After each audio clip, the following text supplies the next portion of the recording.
दोस्तों स्वागत है आपका बिहार न्यूज में। दोस्तों मैं हूं फिरदौस गनी और आप देख रहे हैं केडीवी लाइव। दोस्तों आज हो चुका है 21 सितंबर 2021। तो आज की बिहार की टॉप न्यूज लेकर आए हैं आपके लिए। दोस्तों वीडियो स्टार्ट करने से पहले आपसे एक रिक्वेस्ट है, अगर आप नया इस चैनल पर तो फिर इस चैनल को सब्सक्राइब करके बेल आइकन को भी प्रेस कर दीजिए और साथ में वीडियो को लाइक कर दीजिए, अपने दोस्तों के साथ शेयर भी कीजिए।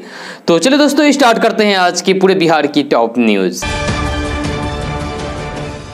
दोस्तों आज सबसे पहले बात करते हैं कि बिहार विद्यालय परीक्षा समिति ने मैट्रिक और इंटर के परीक्षा का फॉर्म भरने की तिथि का विस्तार कर दिया है। जी हां, स्कूलों के प्राचार्य को निर्देश दिया गया है कि वे देरी से शुल्क के साथ 24 सितंबर तक मैट्रिक और इंटर के परीक्षा फॉर्म भरें। साथ ही बोर्ड ने इस बात का भी निर्देश दिया है कि यदि किसी विद्यार्थी के मूल पंजीयन कार्ड में किसी प्रकार के सुधार की जरूरत है तो स्कूल कॉलेजों के प्राचार्य ऑनलाइन सुधार कर सकते हैं। दोस्तों बिहार में विकास को लेकर मुख्यमंत्री नीतीश कुमार और उनकी सरकार की तरफ से भले ही हर दिन दावे किए जाते हैं, लेकिन सीमांचल में विकास की तस्वीर क्या है इसका आईना अररिया से आया एक युवक ने कल मुख्यमंत्री के जनता दरबार कार्यक्रम में दिखा दिया। जब मुख्यमंत्री नीतीश कुमार के सामने पहुंचे अररिया के फारबिसगंज के रहने वाले मुस्लिम युवक ने बताया है कि उसके गाँव में आज तक सड़क का निर्माण नहीं हो पाया है। युवक का कहना था कि सड़क का निर्माण नहीं होने की वजह से लोगों को न केवल परेशानी होती है बल्कि अब तो बेटियों की शादी होना भी मुश्किल हो गया है। सीएम नीतीश कुमार के सामने पहुंचे मुस्लिम युवक ने कहा है कि वह अररिया जिले के फारबिसगंज से आया है। जी हां, अररिया के फारबिसगंज में उसका गांव है। जी हां, हैरत की बात यह है कि उसके गांव के आसपास के दूसरे गांव में सड़क का निर्माण हो चुका है, लेकिन पता नहीं किस वजह से उसके गांव में आज तक सड़क नहीं बनी। सड़क ना बन पाने की वजह से इस गांव के बेटियों की शादी नहीं हो पा रही है। सीएम नीतीश ने इस मामले को तुरंत गंभीरता से लिया और तत्काल ग्रामीण कार्य विभाग के अधिकारियों को तलब कर डाला। मुख्यमंत्री नीतीश कुमार ने अधिकारियों को निर्देश दिया है कि जिस गांव को लेकर युवक ने शिकायत की है वहां सड़क का निर्माण किन परिस्थितियों में नहीं हो पाया है इसकी जानकारी ले। जी हां, अगर सड़क का निर्माण वाकई नहीं हो पाया है तो फिर तुरंत निर्माण कार्य शुरू किया जाए। नीतीश कुमार ने कहा है कि यह बेहद गंभीर मसला है। दोस्तों भीषण उमस और गर्मी का सामना कर रहे बिहार के लोगों के लिए राहत की खबर है। जी हां, मौसम विभाग के अनुसार 22 सितंबर तक बारिश का पूर्वानुमान है। जी हां, आने वाले 24 घंटे में पटना सहित दक्षिण बिहार के 19 जिलों में कई स्थानों पर हल्की से मध्यम बारिश का पूर्वानुमान है। जी हां, पूर्णिया और मधुबनी सहित उत्तर बिहार के 19 जिलों में 1-2 स्थानों पर हल्की से मध्यम से बारिश की संभावना है। जी हां, मौसम विभाग के मुताबिक रात में बारिश की संभावना अधिक बन रही है, जिससे दिन के तापमान में गिरावट से गर्मी से काफी राहत मिल रही है। जी हां, आपको बता दूं कि पिछले सप्ताह लगातार हुई बारिश की वजह से अचानक मौसम के मिजाज में बदलाव आ गया था। लगा था कि ठंड ने दस्तक दे दी है, लेकिन पिछले 2 दिनों से फिर से उमस भरी गर्मी बढ़ गई है। दोस्तों यूपी के रामपुर में एक हैरान कर देने वाला मामला सामने आया है। जी हां, अचानक एक पेड़ से नोट बरसने लगे। जी हां, यह हकीकत वाकया है। जी हां, वाकया यह है कि नीचे मौजूद लोग इस घटना को देखकर हैरत में पड़ गए, लेकिन जैसे ही उन्होंने अपनी नजर पेड़ के ऊपर घुमाई तो फिर पूरा मामला साफ हो गया। यह दरअसल पेड़ से एक बंदर नीचे नोटों की बारिश कर रहा था। यह दरअसल रामपुर की शाहबाद तहसील परिसर में एक वकील स्टाम्प खरीदने के लिए नोटों का बैग लेकर आए थे, लेकिन अचानक एक बंदर ने उनसे बैग झपट लिया। 2 लाख रुपए भरा बैग लेकर बंदर एक पेड़ पर चढ़ गया। यह खाने का सामान तलाशने के चक्कर में बंदर ने नोटों को बाहर फेंकना शुरू कर दिया। जब बंदर एक हाथ में नोटों का बैग लिए हुए था, वही दूसरे हाथ से वह नोटों की बारिश कर रहा था। वही नीचे खड़े वकील साहब ये देखकर बहुत ही परेशान हो रहे थे। जहां उन्होंने बंदर के हाथ से बैग लेने की बहुत कोशिश की, लेकिन करीब आधे घंटे तक यही सब चलता रहा। काफी मशक्कत के बाद नोट वकील को मिल सके। गनीमत ये रही कि बंदर ने सिर्फ 9,000 रुपए का ही नुकसान किया था। जब बाकी की रकम वकील साहब को सही सलामत वापस मिल गई। दोस्तों अब सरकारी रिकॉर्ड में हर एक किसान की जानकारी रहेगी। जी हां, पीएम किसान जैसी योजनाओं से भी ये जानकारी जुटाई जाएगी। जी हां, सरकार ने किसानों के लिए 12 अंकों का एक आईडी बनाना शुरू कर दिया है, जिसका उपयोग अलग अलग योजनाओं के तहत सभी कृषि संबंधित सेवाओं का लाभ उठाने के लिए किया जा सकता है। जी हां, कृषि और किसान कल्याण विभाग के अतिरिक्त सचिव विवेक अग्रवाल ने इंडियन एक्सप्रेस को बताया है कि किसान के लिए एक विशिष्ट आईडी पीएम किसान जैसी विभिन्न योजनाओं के डेटा को एकत्रित करके यानी कि एक साथ करके और उन्हें इसके साथ जोड़कर एक डेटाबेस बनाने की सरकार की पहल का हिस्सा है। यानी कि आपका डेटा अब सरकार के पास रहेगा। जो भी स्कीम आपके लिए लाई जाएगी यानी कि गरीबों के लिए लाई जाएगी, वह गरीबों तक सीधे पहुंच जाएगा। दोस्तों बिहार के वैशाली जिले से एक दिल दहला देने वाली खबर सामने आई है। जी हां, बिहार के वैशाली जिले में 14 साल की मासूम लड़की की जान ले ली गई है। उसके बाद पूरे बिहार में आक्रोश का माहौल है। प्रिया नाम के, यानी कि प्रिया जो आपको नाम बताया गया है, यह काल्पनिक नाम है। जी हां, प्रिया के साथ गलत काम करके जान लेने की आशंका जाहिर की गई है, जिसके बाद बवाल मच गया है। जी हां, प्रिया को इंसाफ दिलाने के लिए लोग सड़क पर उतरकर प्रदर्शन कर रहे हैं। जी हां, पीड़िता के घर विपक्षी दलों के नेताओं के पहुंचने का सिलसिला लगातार जारी है। इसी बीच बिहार के नेता प्रतिपक्ष तेजस्वी यादव ने नीतीश सरकार पर बड़ा निशाना साधते हुए उनके शासनकाल को राक्षस राज बता दिया है। जब बिहार में महिलाओं और लड़कियों के साथ गलत काम करने की घटनाओं को लेकर तेजस्वी यादव ने जो आंकड़े पेश किया है वे काफी भयावह और डरावना है। रविवार को सुबह 10:28 पर बिहार के नेता प्रतिपक्ष तेजस्वी यादव ने ट्वीट करते हुए बताया कि बिहार में हर महीने 500 से अधिक बहनों की इज्जत को तार तार किया जा रहा है। यानी कि तेजस्वी यादव के मुताबिक बिहार में रोज औसतन 16 बहन बेटियों के साथ गलत काम करके उसकी जान ले ली जा रही है। दोस्तों बिहार सहित देश के सभी राज्य में अब गाड़ी चलाने वालों को ड्राइविंग लाइसेंस यानी कि डीएल और आरसी साथ लेकर चलने की जरूरत नहीं पड़ेगी। ये एक बड़ी खबर है। अब सड़क पर गाड़ी चलाने वाले ट्रैफिक पुलिस और परिवहन विभाग को डिजी लॉकर प्लेटफॉर्म या फिर एम परिवहन मोबाइल ऐप में डिजिटल रूप में रखे दस्तावेजों को दिखा सकते हैं। यह केंद्रीय परिवहन और राजमार्ग मंत्रालय की ओर से जारी किए गए आदेश के बाद अब सभी राज्यों में एम परिवहन ऐप और डिजी लॉकर में मौजूद दस्तावेजों को मानना होगा। अब इसको कानूनी मान्यता भी प्रदान कर दी गई है।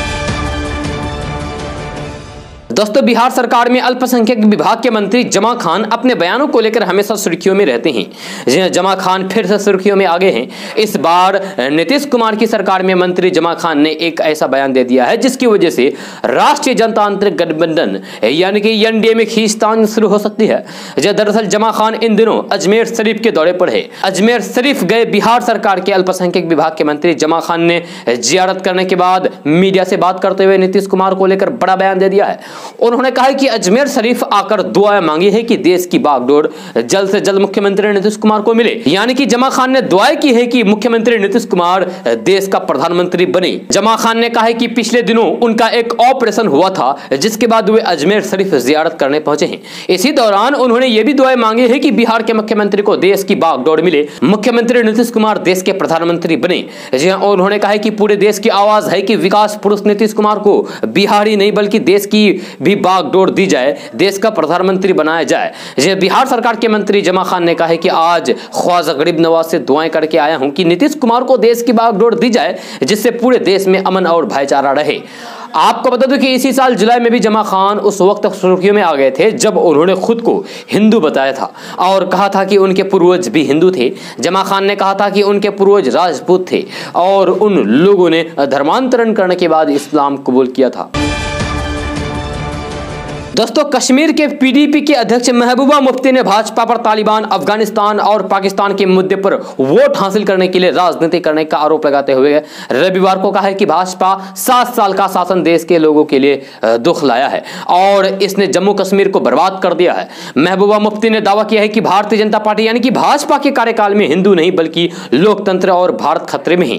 उन्होंने कहा है कि भाजपा कांग्रेस के पिछले 70 सालों के सभी अच्छे काम को बर्बाद करने पर तुली है और उसने राष्ट्रीय संसाधनों को बेचना शुरू कर दिया है। केंद्र में सत्तारूढ़ दल ने यानी कि मोदी सरकार ने विपक्षी दलों के विधायकों को खरीदने या फिर डराने के लिए अपना खजाना भरने के वास्ते आवश्यक वस्तुओं की कीमतें बढ़ाना शुरू कर दिया है। महबूबा मुफ्ती ने कहा है कि तालिबान का जिक्र करने भर से किसी को राष्ट्र विरोधी करार दिया जाता है और बहस तथा चर्चाएं शुरू हो जाती है, जबकि किसानों की आंदोलन, महंगाई और सार्वजनिक महत्व के अन्य मुद्दे पर ध्यान केंद्रित किया जाना चाहिए। पीडीपी की युवा इकाई द्वारा आयोजित रैली को संबोधित करते हुए महबूबा मुफ्ती ने कहा है कि जम्मू कश्मीर संकट में है और यही हाल देश का है। वे कहते हैं कि हिंदू खतरे में है लेकिन वे खतरे में नहीं है, यानी कि हिंदू खतरे में नहीं है, असल में भाजपा की वजह से भारत और लोकतंत्र खतरे में है।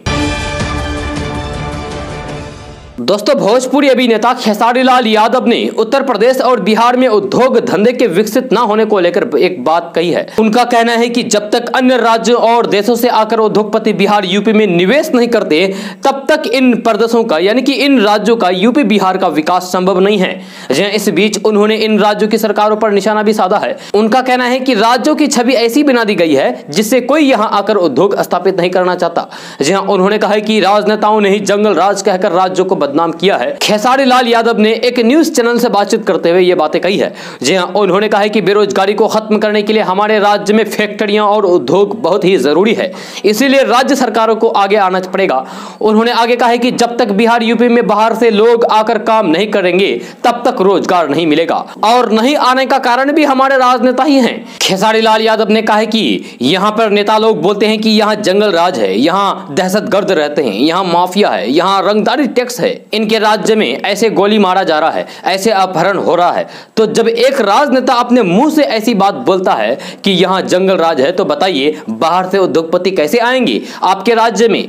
खेसारी लाल यादव ने राज्य सरकारों से अपनी नाराजगी जताते हुए कहा है कि जब आप एक पोजीशन पर हो, एक जिम्मेदार व्यक्ति होकर आप अपने ही राज्य के लोगों से कहते हो कि यहाँ जंगल राज है, तो कोई बाहर का आदमी आपके यहाँ पर आकर काम करने कैसे आएगा। किस गुजरात के मुख्यमंत्री ने आज तक ये कहा है कि मेरे राज्य में जंगल राज है। कहां चीजें गलत नहीं होती है, हर जगह होता है, लेकिन हमारे राजनेता ही राज्य को बदनाम करके रखे हैं कि हमारे यहाँ मर्डर हो रहा है। खेसारी लाल यादव का कहना है कि सभी राज्य में उद्योग लगते हैं, लेकिन यूपी बिहार में नहीं, क्योंकि शायद इन राज्यों के नेता ये चाहते ही नहीं।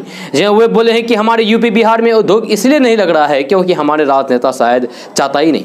जहां उन सबके मुंह से यही निकलता है कि उस सरकार में तो इतनी हत्या हुई है, इसमें इतना हुआ है, किसको क्या कहें। आपको यह भी बता दूं कि राष्ट्रीय जनता दल के मुखिया लालू प्रसाद यादव और राबड़ी देवी के शासनकाल को कुछ लोगों द्वारा जंगल राज कहा जाता है।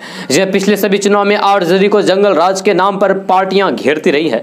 जब पिछले विधानसभा चुनाव में भी एनडीए ने जंगल राज का मुद्दा उठाकर राजद को घेरा था। दोस्तों, देश भर में डेंगू कहर बरपा रहा है। जो इस बीमारी के बारे में सभी जानते हैं कि ये बीमारी मच्छर के काटने से होती है। इस रोग की गंभीरता का अंदाजा इस बात से लगाया जा सकता है कि दुनिया भर में लगभग 40 करोड़ से भी ज्यादा लोग इस बीमारी के कारण अपनी जान गंवा देते हैं। यह डेंगू से बचाव और उसके उपचार को लेकर लोगों को जागरूक करने के उद्देश्य से हर साल 16 मई को राष्ट्रीय डेंगू दिवस मनाया जाता है। डेंगू का खतरा तेजी से बढ़ रहा है, तो चलिए आज डेंगू के बारे में कुछ जरूरी बातें हैं जो आपसे शेयर करने वाले हैं। तो भारत में हड्डी तोड़ बुखार के रूप में मशहूर डेंगू एक वायरस जनित बीमारी है जो एडीज मच्छर के काटने से व्यक्ति के शरीर में पहुंच जाता है। विश्व स्वास्थ्य संगठन के आंकड़ों की माने तो हर साल लगभग 50 लाख लोग डेंगू का शिकार होकर अस्पताल में भर्ती होते हैं। इसी के चलते राष्ट्रीय स्तर पर लोगों को डेंगू बुखार के प्रति जागरूक करने के उद्देश्य से स्वास्थ्य और परिवार कल्याण मंत्रालय द्वारा हर 16 मई को राष्ट्रीय डेंगू दिवस मनाया जाता है। इसके लक्षण मच्छर के डंस के एक हफ्ते बाद देखने को मिलते हैं और इसमें गंभीर या फिर घातक जटिलताएं शामिल है। इसके मरीज का 2 से 7 दिवस तक तेज बुखार चढ़ता है। लक्षणों में अचानक तेज बुखार, सिर में आगे की ओर तेज दर्द और आंखों के हिलने से दर्द में और तेजी, मांसपेशियों और जड़ों में दर्द, छाती और ऊपरी अंगों पर खसरे जैसे दाने, चक्कर आना, जी घबराना, उल्टी आना, शरीर पर खून के चटके एवं खून की सफेद कोशिकाओं की कमी होना। बच्चों में डेंगू बुखार के लक्षण बड़ों की तुलना में हल्के होते हैं। डेंगू से बचाव के लिए जरूरी है अपने आसपास सफाई बनाकर रखें। डेंगू के मच्छर सुबह या फिर शाम को अत्यधिक सक्रिय हो जाते हैं, इसलिए ऐसे समय में बाहर निकलने से बचने की कोशिश करें। त्वचा को खुला ना छोड़ें। एडीज मच्छर साफ और स्थिर पानी में पनपता है। पानी के बर्तन या फिर टंकी को हर समय ढककर रखें और यदि आवश्यक हो तो एक उचित कीटाणुनाशक का उपयोग करें। मालदा से अलीपुर द्वार तक 300 किलोमीटर लंबी पट्टी से लगी सीमा पर नेपाल, बांग्लादेश और भूटान स्थित है। सीमांचल के किशनगंज और अररिया को मिलाकर अगर इसको केंद्र शासित प्रदेश घोषित कर दिया जाता है तो फिर शायद ये क्षेत्र सुरक्षित हो जाएगा और हिंदुओं को प्रताड़ित नहीं झेलना पड़ेगा। ये बातें हम नहीं बल्कि विश्व हिंदू परिषद के बिहार झारखंड के संपर्क प्रमुख अधिवक्ता अशोक श्रीवास्तव ने रविवार को किशनगंज में आयोजित प्रेस वार्ता में कही है। विश्व हिंदू परिषद जिला अध्यक्ष मनोज गुट्टानी के आवास पर आयोजित प्रेस कॉन्फ्रेंस में उन्होंने कहा कि किशनगंज में हिंदू पूरी तरीके से असुरक्षित है। जिस तरीके से धारा 370 कश्मीर में लगा था और उसमें हिंदू प्रताड़ित हो रहे थे, ठीक उसी तरीके से आज सीमांचल के 4 जिले किशनगंज, पूर्णिया, अररिया और कटिहार की स्थिति होती जा रही है। यहाँ हिंदू अपने आप को असहाय महसूस कर रहे हैं। यही उनका यानी कि वीएचपी का कहना है, यानी कि विश्व हिंदू परिषद का कहना है। यहाँ हिंदू की समस्या बढ़ेगी तो ये क्षेत्र हिंदू अल्पसंख्यक होगा और ये क्षेत्र भारत से कटेगा, क्योंकि जहां भी हिंदू अल्पसंख्यक हुआ है है वह क्षेत्र भारत से कटा है। उन्होंने कहा कि रोहिंग्या मुसलमान और बांग्लादेशी घुसपैठ किशनगंज में प्रतिदिन हजारों की संख्या में बढ़ रहे हैं, लेकिन प्रशासन का ध्यान नहीं है। इसके कारण यहाँ मंदिर तोड़े जा रहे हैं, यहाँ हिंदू लड़कियों को लव जिहाद के नाम पर उठाया जा रहा है, यह कहना है विश्व हिंदू परिषद का। लेकिन ये बात वे भूल गए हैं कि किशनगंज अमन शांति के नाम से पहचाना जाता है। यहाँ हिंदू मुसलमान का कोई समस्या नहीं है, फिर भी ये लोग आकर के यहाँ पर हिंदू मुस्लिम कर रहे हैं और हिंदू मुस्लिमों के दिल में नफरत पैदा कर रहे हैं। लेकिन किशनगंज की आवाम और सीमांचल की आवाम ये जानते हैं कि यहाँ पर यह सब नहीं चलेगा, क्योंकि किशनगंज सहित सीमांचल की आवाम एक दूसरे से यानी कि हिंदू मुस्लिम इतने मिले हुए हैं जैसे आपस में दोनों भाई भाई हो। दोस्तों, किशनगंज के हाई स्कूलों में पढ़ने वाले विद्यार्थियों की जरूरत को देखते हुए सोलर प्लेट लगाए जा रहे हैं, जिससे कि हाई स्कूलों को हमेशा बिजली आपूर्ति अनवरत रूप से होता रहे। साथ ही विद्युत विभाग द्वारा आपूर्ति किए जाने वाले बिजली के खर्च में कमी भी आए। बिहार सरकार का प्रयास है कि किशनगंज के हाई स्कूलों में विद्यार्थियों को बिजली की कमी के कारण पढ़ाई बाधित न हो। जिलाधिकारी यानी कि किशनगंज के डीएम डॉक्टर आदित्य प्रकाश की अध्यक्षता में 18 फरवरी को संपन्न हुए बैठक में सोलर प्लेट लगाने का निर्णय लिया गया है। वर्तमान समय में किशनगंज जिले के चयनित 7 हाई स्कूलों में प्रयोग के तौर पर सोलर प्लेट लगाए गए हैं। इनमें हाई स्कूल टेरागाछ प्रखंड, हाई स्कूल तुलसिया दिगल बैंक प्रखंड, आजाद नगर हाई स्कूल छत्तरगाछ पोठिया प्रखंड, हाई स्कूल ठाकुरगंज प्रखंड, बिशनपुर हाई स्कूल कोचाधवन प्रखंड, रफत हाई स्कूल बहादुरगंज प्रखंड और बालिका उच्च विद्यालय नगर परिषद किशनगंज को शामिल किया गया है। सोलर प्लेट सिस्टम से बिजली आपूर्ति का सही उपयोग होता रहा तो फिर निकट भविष्य में यानी कि जल्द ही अन्य हाई स्कूलों में भी सोलर प्लेट लगाए जाएंगे। जिन हाई स्कूलों के छत पर सोलर प्लेट लगाए गए हैं, इस सोलर प्लेट से 10 किलोवाट तक के बिजली सप्लाई होंगे। दोस्तों, आज के वर्तमान समय में बिहार तेजी के साथ विकसित हो रहा है। बिहार में शहरीकरण भी तेजी गति के साथ बढ़ रहा है। लोग शहर में घर बनाने के लिए दिन रात एक कर रहे हैं, लेकिन बिहार के शहरों में गंदगी की स्थिति जानकर आप दंग रह जाएंगे। साल 2020 के स्वच्छता सर्वेक्षण के अनुसार बिहार के शहरों में गंदगी का अंबार है। राजधानी पटना के साथ साथ बिहार के गया, बक्सर, भागलपुर, बिहार शरीफ शहर के हालात भी काफी खराब हैं। इन शहरों में जगह जगह गंदगी भरी पड़ी है। आपको बता दूं कि बिहार में सबसे ज्यादा गंदगी गया शहर में है। इसके बाद बक्सर, भागलपुर, परसा बाजार, बिहार शरीफ, सहरसा और पटना भी इस लिस्ट में शामिल है। बारिश के मौसम में इन शहरों की हालात इतनी खराब हो जाती है कि आप पैदल नहीं चल सकते हैं। केंद्र सरकार के साल 2020 की रिपोर्ट की माने तो 10 लाख से भी ज्यादा आबादी वाले सबसे गंदे शहरों में पटना टॉप पर रहा है। जब बारिश के मौसम में भी पटना की स्थिति खराब हो जाती है। पटना में जल जमाव की समस्या लोगों को सबसे ज्यादा परेशान करती है। दोस्तों, बिहार में नौकरी की तलाश कर रहे युवाओं के लिए पटना से बड़ी खबर सामने आ रही है।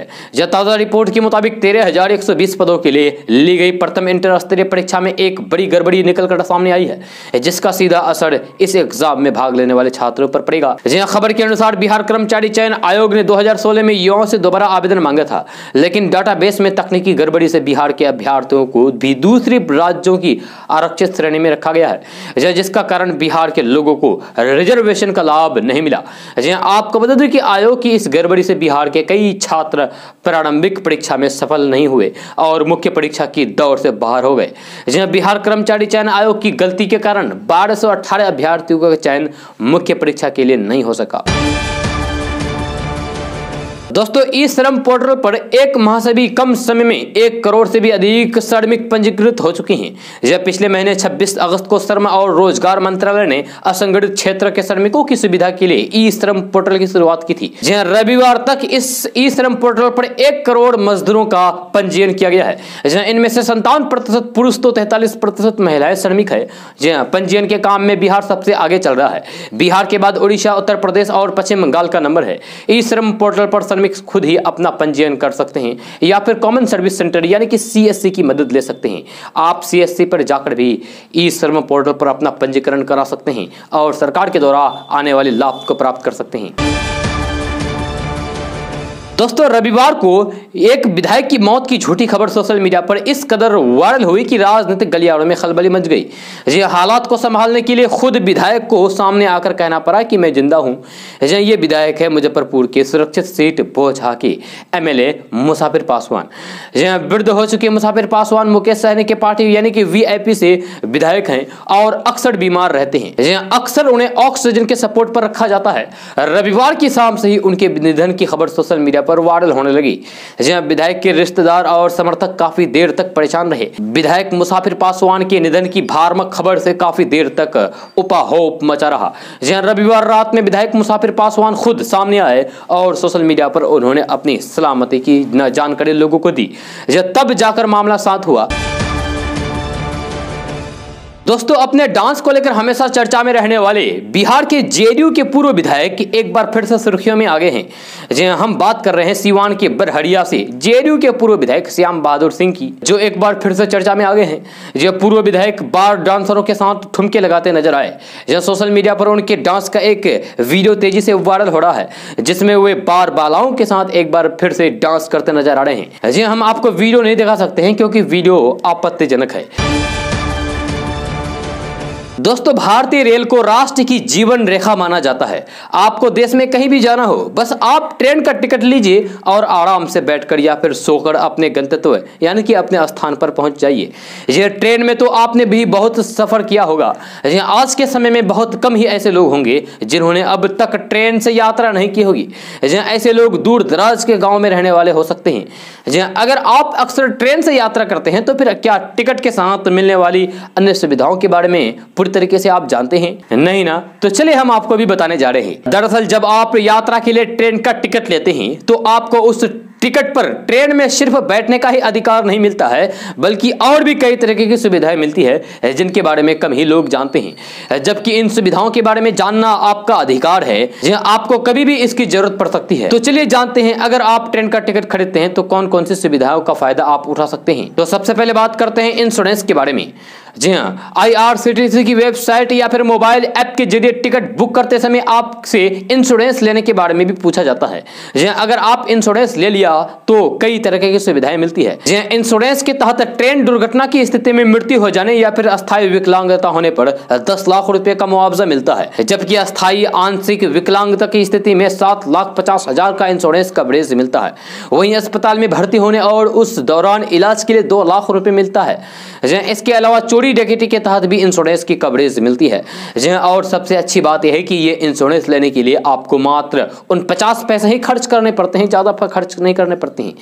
अब बात करते हैं फर्स्ट एड बॉक्स के बारे में। जहाँ ट्रेन में सफर करने के दौरान अगर आपकी तबीयत खराब हो जाती है और दवा की जरूरत पड़ती है तो आप ट्रेन TTE से इसकी मांग कर सकते हैं, यानी कि फर्स्ट एड बॉक्स की मांग कर सकते हैं। जहाँ ट्रेन में सफर करने वाले प्रत्येक यात्री को रेलवे की ओर से यह सुविधा दी जाती है। अब बात करते हैं वेटिंग रूम के बारे में।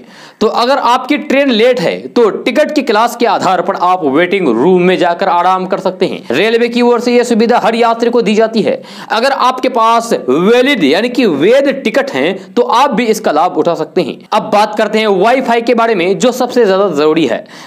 आजकल स्टेशनों पर रेलवे की ओर से वाईफाई की सुविधा भी दी जा रही है और वह भी फ्री में। अगर आप स्टेशन पर हैं और ट्रेन का इंतजार कर रहे हैं तो फिर रेलवे की ओर से यह सुविधा का लाभ ले सकते हैं। हालांकि अभी यह सुविधा हर स्टेशन पर नहीं मिल रही है। अब बात करते हैं क्लॉक रूम के बारे में। तो रेलवे की ओर से यात्रियों के लिए क्लॉक रूम की सुविधा भी दी जाती है। अगर आपके पास ट्रेन का वैलिड टिकट है तो आप स्टेशन पर बने क्लॉक रूम का इस्तेमाल कर सकते हैं और अपना सामान जमा कर सकते हैं। दोस्तों, हर घर की कहानी है LPG गैस का अचानक खत्म हो जाना। जहां कुछ घरों में डबल कनेक्शन होने से इस समस्या से निजात मिल जाती है, पर जहां सिंगल कनेक्शन है वहां परेशानी खड़ी हो जाती है। देर रात डिनर बनाते समय गैस खत्म हो जाए तो फिर होश उड़ जाते हैं। अक्सर लोग सिलेंडर को उठाकर उसके वेट का यानी कि भार का अंदाजा लगाकर या गैस की फ्लेम देखकर उसके खत्म होने का अंदाजा लगाते हैं, जहां पर यह अंदाजा कई बार फेल भी हो जाता है। ऐसे में आप एक घरेलू और बिना किसी खर्च वाले आसान ट्रिक से जान सकते हैं कि सिलेंडर में कितनी गैस बची है। इसके लिए गैस सिलेंडर पर कपड़ा भीगकर पूरे सिलेंडर के चारों ओर लगा दीजिए। यह सिलेंडर भीग जाने के बाद उसे हटा लीजिए। अब ध्यान से देखने पर पता चलता है कि सिलेंडर का कुछ हिस्सा सूखा है और कुछ भीगा है। चूंकि सूखा हिस्सा वह होता है जिसमें गैस नहीं होती है। ऐसे में आप आसानी से जान सकते हैं कि सिलेंडर में गैस कितनी बची है। इसके लिए हर 2-3 दिन बाद इस ट्रिक के जरिए एक बार गैस का पता लगाकर समय रहते हुए सिलेंडर बुक करा सकते हैं। चूंकि खाली हिस्सा ज़्यादा गर्म होता है अपेक्षाकृत भरे हुए लिक्विड गैस की तुलना में। ऐसे में भीगा कपड़ा के संपर्क में आते ही पूरा सिलेंडर भीगा हो जाता है, जब पर खाली हिस्सा जल्द सूखने लगता है। ऐसे में एक समय ऐसा भी आता है जब सिलेंडर पर साफ दिखाई देता है कि कितना हिस्सा सूखने के बाद भी गीला है। ऐसे में गैस की मात्रा का आसानी से पता लगाया जा सकता है। जी हाँ, आप इस ट्रिक को अपने घर पर भी करके देखिएगा। दोस्तों, अपने 2 दिवसीय झारखंड दौरे के अंतिम दिन तेजस्वी यादव कल रांची में आरजेडी के सम्मेलन में शामिल हुए। इस दौरान तेजस्वी यादव ने बीजेपी पर जमकर हमला बोला। तेजस्वी यादव ने यहां तक कह दिया है कि अब झारखंड में बीजेपी दोबारा सत्ता में कभी नहीं आएगी, क्योंकि असली मुद्दे को छोड़कर बीजेपी धर्म की राजनीति करने में जुट गई है। यह झारखंड की जनता सब देख रही है। तेजस्वी यादव हमला बोलते हुए कहा कि पिछले दिनों विधानसभा सत्र के दौरान सरकार के कामकाज पर बात करने की जगह बीजेपी के लोग हनुमान चालीसा के लिए अलग अलग कमरे की मांग कर रहे थे। बीजेपी नेताओं को घर जाकर देखना चाहिए कि वे हनुमान चालीसा पढ़ते हैं या नहीं। तेजस्वी यादव ने कहा कि झारखंड में हेमंत सोरेन और बंगाल में ममता दीदी का साथ आरजेडी ने दिया है और आगे भी देगा। आरजेडी के कार्यकर्ता सम्मेलन में तेजस्वी यादव ने बीजेपी के अच्छे दिन वाले नारों पर भी चर्चा की है। उन्होंने सवाल पूछते हुए कहा कि बीजेपी वाले ये बताएं कि अच्छे दिन आए क्या। केंद्र की बीजेपी सरकार में LIC से लेकर रेलवे और एयरपोर्ट तक बेचा जा रहा है। देश में बेरोजगारी चरम पर बढ़ गई है और महंगाई की बात तो छोड़ ही दीजिए। पहले बीजेपी वाले ही कहते थे कि महंगाई डायन है और आज यही महंगाई महबूबा हो गई है। तेजस्वी यादव ने वैसे लोगों पर भी हमला बोला है जो आरजेडी को MY समीकरण बताता है। तेजस्वी यादव ने हमला बोलते हुए कहा है कि आरजेडी M और Y समीकरण वाली पार्टी नहीं है, बल्कि यह A से लेकर Z के लोगों के लिए पार्टी है। दोस्तों, बिहार के गोपालगंज में बैंक से लोन दिलाने के नाम पर ठगी करने का मामला फिर से सामने आया है। रविवार को थावे थाने के मिर अलीपुर गांव में ICICI बैंक का अधिकारी बनकर लोन दिलाने के नाम पर ठगी करने पहुंचे एक युवक को ग्रामीणों ने बंधक बना लिया। जब पकड़े गए युवक की ग्रामीणों ने जमकर पिटाई कर दी। सूचना मिलने पर थावे थाने की पुलिस मौके पर पहुंची। दोस्तों, बिहार के किशनगंज से सटे पश्चिम बंगाल के पानी टंकी में स्थित SSB की 41वीं बटालियन के BIT कर्मियों ने भारत नेपाल सीमा से एक चीनी नागरिक को गिरफ्तार किया है, यानी कि चाइनीज नागरिक को गिरफ्तार किया है। यह गिरफ्तार किए गए शख्स का नाम लोबसंग नईमा है। इस चाइनीज नागरिक के पास से भारत का आधार कार्ड एवं वोटर ID कार्ड बरामद हुआ है, जबकि उनका जन्म तिब्बत में हुआ है। मिली जानकारी के मुताबिक चीनी नागरिक रात के अंधेरे का फायदा उठाकर पानी टंकी के रास्ते भारत से नेपाल प्रवेश करने की फिराक में था। इसी दौरान 41वीं बटालियन के BIT कर्मियों ने उसे धर दबोचा। दोस्तों, पंजाब में नए मुख्यमंत्री ने शपथ ग्रहण कर ली है। यह नए मुख्यमंत्री का नाम चरणजीत चन्नी है। यह पंजाब के नव नियुक्त मुख्यमंत्री चरणजीत चन्नी ने 2 उप मुख्यमंत्रियों के साथ राजभवन में पद और गोपनीयता की शपथ ली। यह शपथ ग्रहण समारोह में कांग्रेस नेता राहुल गांधी भी शामिल हुए। चरणजीत चन्नी सरकार में सुखविंदर रंधवा और OP सोनी नए उप मुख्यमंत्री बनाए गए हैं।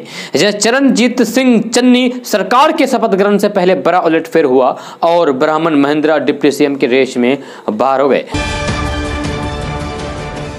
दोस्तों, देश के कई हिस्सों में डेंगू ने कोहराम मचाया हुआ है। यह यूपी से लेकर बिहार, मध्य प्रदेश और महाराष्ट्र समेत देश के कई राज्यों के तमाम इलाके डेंगू और वायरल बुखार से जूझ रहे हैं। इन राज्यों में डेंगू के कारण कई मौतें भी दर्ज की गई है। शहरी क्षेत्र की कई पिछड़ी बस्तियों में डेंगू तेजी से सक्रिय हुआ है। दोस्तों, मत्स्य पालन की संभावना को देखते हुए बिहार सरकार द्वारा मुख्यमंत्री मत्स्य विकास योजना के तहत अति पिछड़ा और अनुसूचित जाति के वर्ग को जोड़ने की योजना तैयार की गई है। यह योजना के तहत विभाग द्वारा इस पर 90% अनुदान दिया जाएगा। इससे जिले में जल संचय के साथ साथ मत्स्य पालन को भी बढ़ावा मिलेगा। इस योजना का लाभ लेकर लोग मत्स्य पालन से जुड़कर अपनी अच्छी खासी आमदनी कर सकते हैं। इससे स्वरोजगार को भी बढ़ावा मिल रहा है। यह सरकार की योजना का लाभ लोग उठा भी रहे हैं। दोस्तों, कटिहार में भारतीय रेल क्रॉस सोसाइटी की तरफ से मेगा रक्तदान शिविर का आयोजन किया गया। इस मौके पर जिलाधिकारी उदयन मिश्रा ने भी उपस्थिति दर्ज कराते हुए वहां मौजूद लोगों का हौसला बढ़ाया है। जिलाधिकारी उदयन मिश्रा ने कहा है कि रक्तदान महादान है और इस मेगा शिविर के अलावा भी अगर कोई रक्तदान करना चाहता है तो फिर किसी भी दिन किसी भी समय ब्लड बैंक में जाकर रक्तदान कर सकते हैं। दोस्तों, दिल्ली जा रही तेजस राजधानी एक्सप्रेस के कोच में बिहार के बक्सर में उपद्रवी तत्वों ने पथराव कर दिया है। इससे बर्थ संख्या 41 का शीशा क्षतिग्रस्त हो गया। यह संयोग अच्छा था कि किसी यात्री को चोट नहीं लगी। यह घटना से यात्री धसत में नजर आए। यह ट्रेन के DDU जंक्शन पहुंचने पर रेलवे सुरक्षा कर्मियों की टीम ने बोगी का निरीक्षण किया। साथ ही बेड पर बैठे यात्री की कुशलता जानी। दोस्तों, बिहार वासियों के लिए खुशखबरी है। यह बिहार सरकार द्वारा बनाए गए पहला लिफ्ट फुट ओवर ब्रिज का उद्घाटन कल यानी कि 20 सितंबर को बिहार सरकार के पथ निर्माण मंत्री नितिन नवीन ने किया है। इस फुट ओवर ब्रिज में 3 लिफ्ट होगी। अटल पथ को क्रॉस करने के लिए Bihar state road development corporation foot over bridge का निर्माण कर रहा है। अटल पेंशन पर ऐसे 4 फुट ओवर ब्रिज का निर्माण होना है। वहीं अभी 2 ब्रिज का निर्माण पूरा हो चुका है। 2 पुलों के निर्माण होने के बाद महेश नगर, पटेल नगर, इंद्रपुरी समेत आसपास के मोहल्लों से पैदल आना जाना बेहद आसान हो जाएगा। यह राजीव नगर के पास भी पुल बनकर तैयार हो चुका है। दीघा फ्लाईओवर और MLA फ्लैट के पास ब्रिज बनाने का काम जारी है। दोस्तों, बिहार में टीकाकरण का आंकड़ा 5 करोड़ के पार पहुंच गया है। रविवार को शाम 7 बजे तक करीब 1,19,000 लोगों के टीकाकरण के साथ बिहार में कोविड टीकाकरण का आंकड़ा 5 करोड़ के पार पहुंच गया है। बिहार में बीते 9 महीने के अंदर 4 करोड़ 7 लाख लोगों ने वैक्सीन की पहली और 93 लाख लोगों को दोनों डोज दी गई है। जी हां, बिहार में नागरिकों को कोरोना से सुरक्षित रखने के लिए टीकाकरण का अभियान 16 जनवरी से प्रारंभ हुआ था। जनवरी से मई तक चले अभियान के बीच बिहार में 1 करोड़ लोगों का टीकाकरण किया गया था।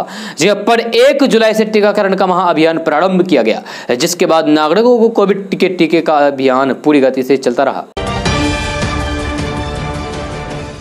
दोस्तों, बिहार में बिजली इस्तेमाल करने वाले उपभोक्ताओं के लिए एक बड़ी खबर सामने आ रही है। ताजा रिपोर्ट के मुताबिक समय पर बिजली बिल जमा नहीं करने वाले उपभोक्ताओं पर विभाग की ओर से घर घर जाकर कार्रवाई की जा रही है।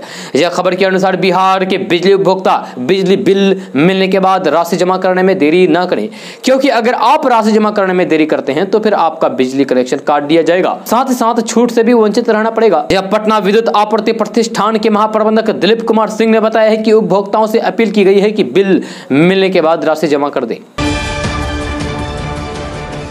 दोस्तों, आज का न्यूज़ बस यहाँ तक। कैसा लगा जरूर अपना सुझाव दीजिएगा नीचे कमेंट बॉक्स में कमेंट करके। अगर आप नए आए इस चैनल पर तो फिर चैनल को सब्सक्राइब करके बेल आइकन को भी प्रेस कर दीजिए और साथ में वीडियो को लाइक कर दीजिए, अपने दोस्तों के साथ शेयर भी कीजिए। तो चलिए दोस्तों, फिर मिलते हैं अगले वीडियो में। जय हिंद, जय बिहार।